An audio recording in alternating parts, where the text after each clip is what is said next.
कभी सोचा है ये रोशनी हमें दुनिया देखने में मदद कैसे करती है? चलिए आज इसी के पीछे का राज जानते हैं। सुबह के खूबसूरत रंगों से लेकर आईने में अपने अक्स तक सब कुछ एक कमाल की घटना की वजह से मुमकिन है।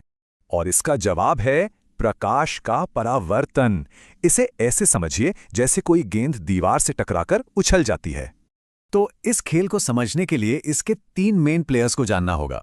पहली है आपतित किरण, मतलब आने वाली रोशनी।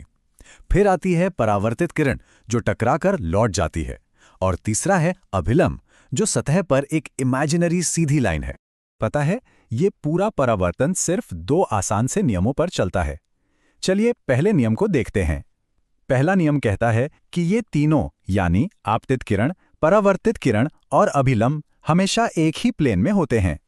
और अब आता है सबसे जरूरी नियम। ये वाला नियम पूरी तरह से ज्योमेट्री पर बेस्ड है। ये नियम बताता है कि रोशनी जिस एंगल से आती है ठीक उसी एंगल से वापस लौटती है, एकदम परफेक्ट। ये देखिए, आपतन कोण हमेशा परावर्तन कोण के बराबर होता है। कितना बढ़िया बैलेंस है ना? तो फिर हमारे घर के आईने में ये सब कैसे काम करता है? यहाँ एक छोटा सा मजेदार ट्रिक होता है। हमारी आंखें और दिमाग मिलकर एक वर्चुअल इमेज बनाते हैं। ऐसा लगता है जैसे रोशनी शीशे के पीछे से आ रही हो।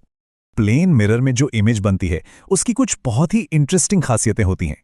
और सबसे मजेदार बात, आईने में अपना दाहिना हाथ उठाने पर इमेज में बायां हाथ उठता हुआ दिखेगा। पर रिफ्लेक्शन सिर्फ आईने तक ही नहीं है, ये हमारे चारों तरफ कई चीजों में इस्तेमाल होता है। चलिए देखते हैं। तो शॉर्ट में रिफ्लेक्शन रोशनी का एक खूबसूरत डांस जैसा है, जो बस 2 सिंपल नियमों को फॉलो करता है। तो अब जब रिफ्लेक्शन के सीक्रेट्स पता चल गए हैं, तो रोशनी के और कौन से राज जानना चाहेंगे? खोज जारी रखिए।